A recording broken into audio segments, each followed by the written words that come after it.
नाग पंचमी एक हिंदू त्योहार है जो नागों और नागों की पूजा के लिए समर्पित है। आमतौर पर यह श्रावण, जुलाई के या फिर अगस्त के चंद्र माह के शुक्ल पक्ष के 5वें दिन पड़ता है।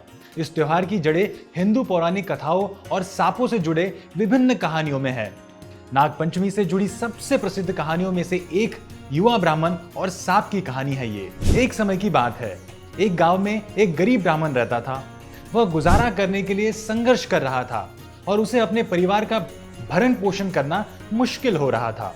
एक दिन जब वह अपने खेत में हल चला रहा था तो गलती से उसके हल से एक सांप मर गया। सांप एक नाग राजा था। नाग राजा की पत्नी अपने पति की मृत्यु का समाचार सुनकर व्याकुल हो गई।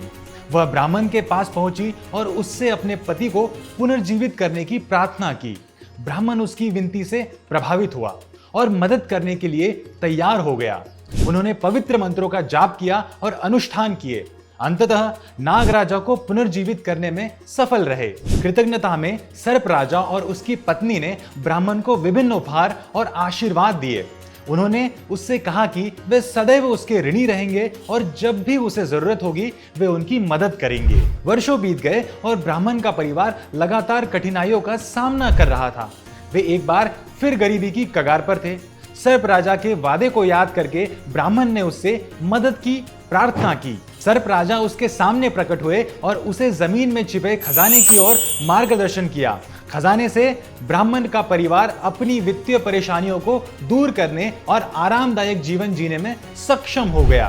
सांपों सहित सभी प्राणियों के प्रति दया और करुणा दिखाने के महत्व पर जोर देने के लिए नाग पंचमी के दौरान अक्सर युवा ब्राह्मण और सांप की कहानी सुनाई जाती है।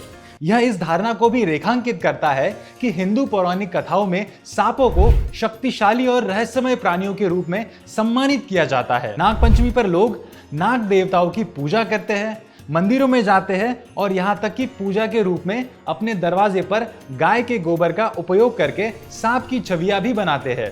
सांप की मूर्तियों या चित्रों पर दूध, फूल और अन्य प्रसाद चढ़ाया जाता है। यह त्योहार मनुष्य और प्रकृति के बीच नाजुक संतुलन और सभी जीवित प्राणियों के साथ साथ सह अस्तित्व के महत्व की याद दिलाता है।